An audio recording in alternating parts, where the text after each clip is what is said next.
E aí vamos falar do grande despertamento nos Estados Unidos. De novo, o assunto é avivamento. Século XVIII é o ano em que Deus intervém. Ele faz a igreja morre em todo lugar. Ela era plenamente ortodoxa, mas ortodoxia só não basta. Precisa ter a vida de Deus na alma do homem, para usar o termo do livro do Scougal. Grande despertamento nos Estados Unidos. Aí, com certeza, a grande figura é George Whitefield, que é inglês, mas foi o grande catalisador do que aconteceu nos Estados Unidos. Não sozinho, evidentemente que aí nós temos outros grandes nomes, sendo que o principal deles é Jonathan Edwards, que nós vamos falar dele daqui a pouco. Mas, no início do século XVIII, nos Estados Unidos, a coisa também estava difícil. O Jonathan Edwards disse que naquela época havia uma espécie de sonolência. Sonolência. É a ortodoxia morta, né? Se manifestando. Ele fala que quando ele chegou em Northampton, onde ele foi pastor, ele observou uma grande falta de compromisso nos jovens, descompromissados com a palavra de Deus,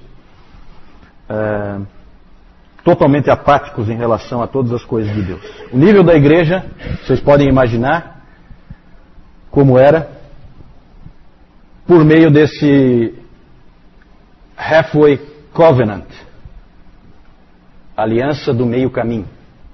O que é essa aliança do meio caminho? Olha só que ponto que chegou a igreja. A aliança do meio caminho é o seguinte: as igrejas da Nova Inglaterra, nós estamos falando aqui nos Estados Unidos, certo? Estados Unidos, ali o nordeste dos Estados Unidos, a Nova Inglaterra. A igreja fez o seguinte: as igrejas, elas entraram em aliança e combinaram esse esquema aí. Qual é o esquema? Elas permitiram que pessoas que fossem decentes na sociedade, não os depravados e coisas assim, mas pessoas decentes, corretas, mas que não professavam a fé cristã, eles permitiam que essas pessoas batizassem seus filhos nas igrejas e participassem da ceia do Senhor. Meio caminho, né? O indivíduo é assim, ele é quase crente, né? Aquela velha ideia de que cristianismo é moralidade, certo? Não é, nunca foi, e na verdade é exatamente onde John Wesley estava indo. Ele não usava a justiça de Cristo, estabelecia a sua própria. Isso é moralidade. Estabelecer a sua justiça é moralidade. Cristianismo é justiça de Cristo. Então, olha só o nível em que a coisa estava. Aí você imagina os problemas que isso causa. Você tem a igreja cheia de gente que não é convertida, nunca foi, não professa a fé cristã. A ceia do Senhor começou a ser considerada cada vez mais uma ordenança convertedora. Então, o indivíduo vem, digamos aqui na nossa igreja, ele não é cristão, ele não professa a fé cristã, mas ele faz parte da sociedade, ele quer participar da igreja, como é muito comum, mais ou menos como é frequente acontecer com o nosso catolicismo aqui, o catolicismo no Brasil. É importante que o indivíduo esteja na igreja. Se ele acredita ou não, não faz a menor diferença. Ele tem que estar na igreja por uma questão social. E ali acontecia isso, só que era uma igreja protestante. E então vocês imaginam o problema que era isso aí. Ele vinha, ele participava, se ele tomava a ceia, estava convertido. Essa era a ideia. Certo? Não é mais o batismo que simboliza a salvação, é a ceia. Né? Porque batizar ele não vai. Mas participar da ceia sim. Então o clima era ruim, era difícil. Um historiador moderno colocou assim: na terceira década do século XVIII, primeira década, 1700 a 1710, 1710 a 1720, 1720 a 1730, terceira década, 1720 a 1730. Na terceira década do século XVIII, o calvinismo havia perdido seu trovão. Sua visão da existência humana como um grande e impressionante drama foi ofuscada pela ideia de que a natureza é benigna, o homem é racional, a salvação é virtude moral e boas obras, e Deus é a benevolência universal. Típico liberalismo teológico. Típico. Harvard tinha caído completamente num liberalismo teológico e Yale estava apavorado porque estava caindo também. Até os diretores de Yale correram para botar a confissão de fé de Westminster para os estudantes estudarem. E William Ames, puritano William Ames, os livros dele para eles estudarem também, mas não adiantou muito não. Também Yale tinha se perdido para um liberalismo teológico. Alguns nomes resistiam, como Cotton Mather, que eu falei antes. Esse sujeito, Cotton Mather, ele é impressionante. Ele escreveu, sabe quantos livros ele escreveu? Quantos títulos? Esse aqui é um autor, né? Você para uma editora é uma festa. Sabe quantos livros? 388 títulos diferentes. Não é fraco. Então ele era um indivíduo que estava resistindo nessa época. E o Solomon Stoddard, o avô de Jonathan Edwards, também era um indivíduo que estava resistindo à decadência do calvinismo, da verdadeira interpretação bíblica, do verdadeiro entendimento sobre Deus. Mas aconteceu uma coisa. Começou a se levantar uma nova geração de pregadores, e esses pregadores começaram a pregar de uma maneira ungida, de uma maneira muito forte. A pregação deles batia fundo no coração dos ouvintes. Entre eles, Theodor Frelinghuysen, ele é de origem holandesa, o Gilbert Tennant, Jonathan Edwards e George Whitefield. Esses indivíduos foram os que fizeram com que ocorresse o grande despertamento, né? O George Whitefield foi quem fez a amarração de tudo, né? Mas tinha esses pastores que estavam ali. O Whitefield não era pastor ali. O Whitefield, ele era itinerante, ele era um evangelista. O que impressiona é que Deus utilizou esses indivíduos e impressiona muito a idade deles. Eles eram todos extremamente jovens quando começaram. O Frelinghuysen tinha pouco mais de 30 anos quando começou o seu trabalho em prol do avivamento. O Tennant tinha pouco menos de 30. O Edwards também tinha pouco menos de 30. E o George Whitefield, na sua segunda viagem missionária ali nos Estados Unidos, ele tinha só 24 anos.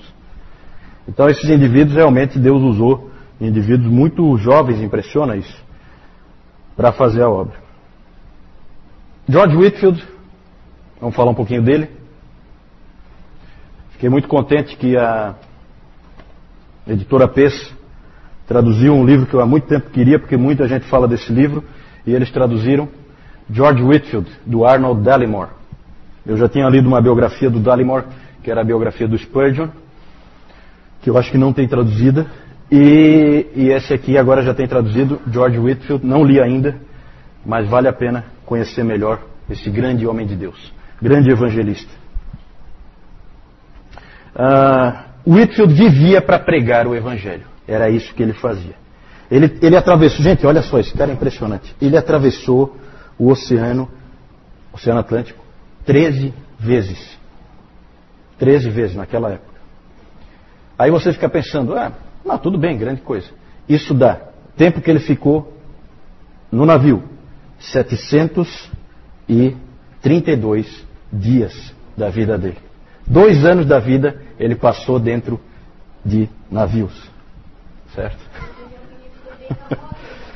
Com certeza. E aquele tempo não era muito fácil, né?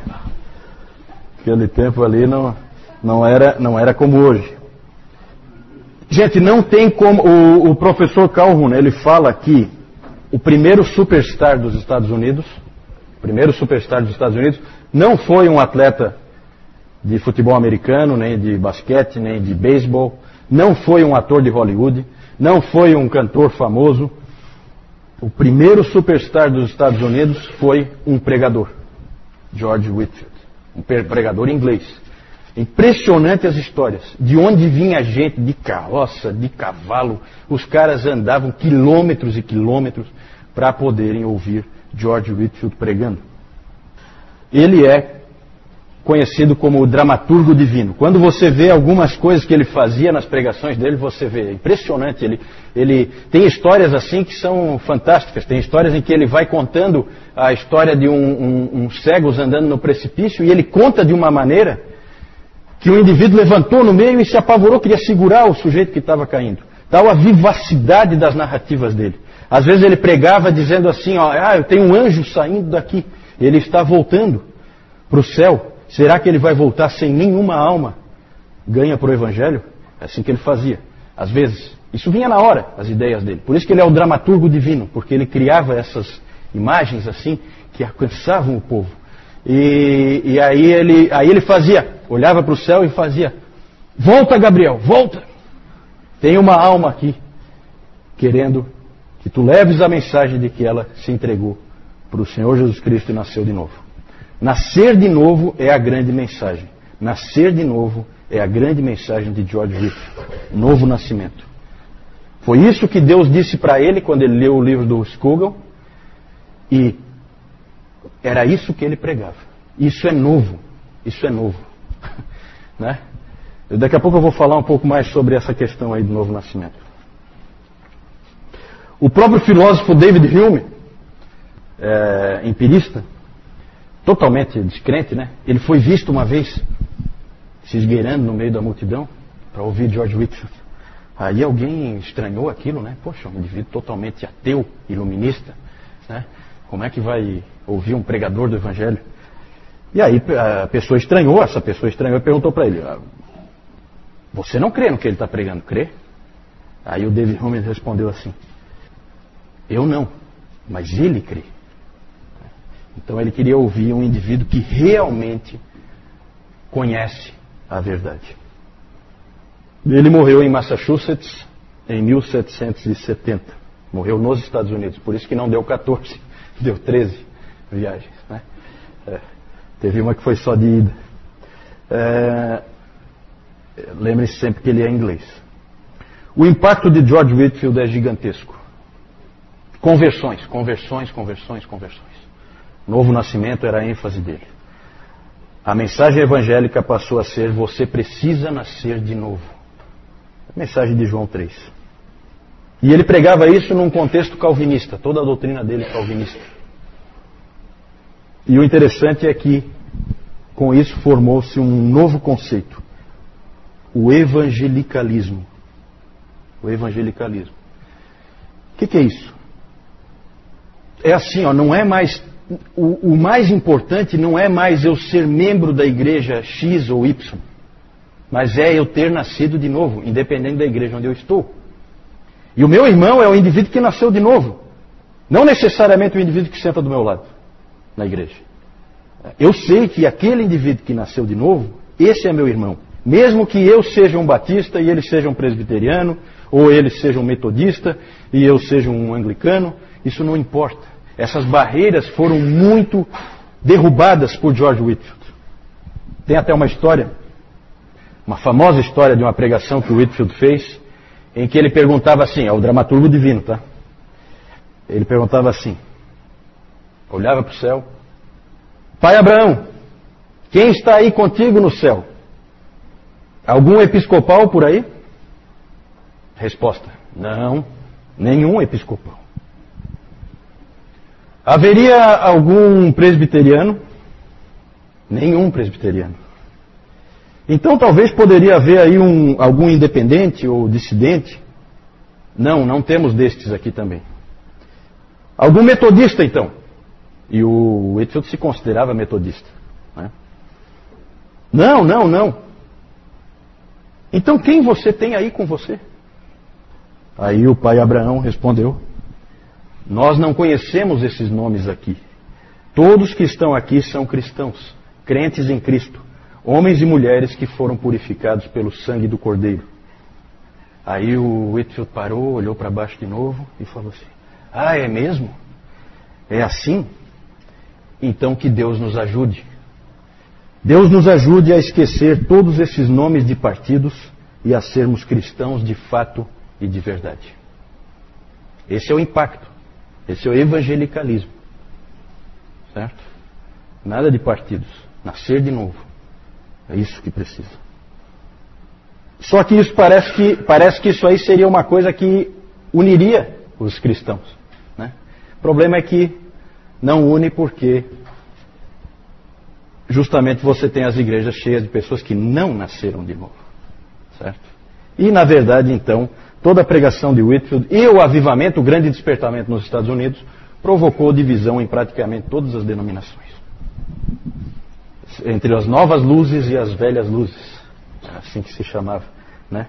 Quem concordava com as verdades que estavam sendo pregadas por Whitefield, Edwards e outros, e quem não concordava achava que do jeito anterior era melhor. Então isso aí sempre costuma acontecer. Outro efeito de George Whitefield foi, e do grande despertamento, foi a chamada democracia espiritual. Num bom sentido. Depois nós vamos falar de uma democracia num sentido ruim. Essa aí num bom sentido. Todas as pessoas são iguais perante Deus. George Whitefield pregava para todo mundo. Tem relatos maravilhosos de escravos que amavam esse homem. Ele nunca fez trabalho para acabar com a escravidão, mas eles amavam ele.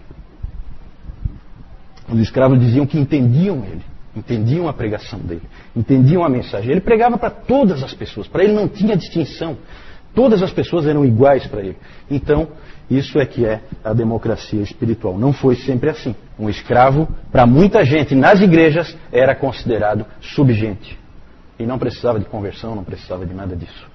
Para George Whitefield não existe isso. Precisa ser alcançado, precisa nascer de novo, como todo mundo. Como os reis e rainhas também precisam. Todo mundo. Nessa época, muitas escolas foram fundadas. O famoso seminário de Princeton foi fundado em 1746. Dizem, reza a tradição, que Princeton foi fundada porque David Brainerd foi expulso de Yale. Certo? É isso que dizem. Como ele foi expulso de Yale, fundaram Princeton por causa da revolta com o Yale. Né? O David Brainerd foi expulso de Yale por criticar um professor de lá. Mas a força do calvinismo persistiu por meio de um outro homem também, que nós vamos falar agora. Antes vamos só ver aí algumas figuras. Esse é o Cotton Mather. George Whitefield, ele era estrábico. Olha aqui, olha essa figura aqui. Então ele era estranho, né? Mas Deus, né? O pessoal olhava ele pregando e achava aquilo diferente, né? Aqui ele pregando ao ar livre. Aqui a condessa de Huntington. Grande homem de Deus, George Whitefield.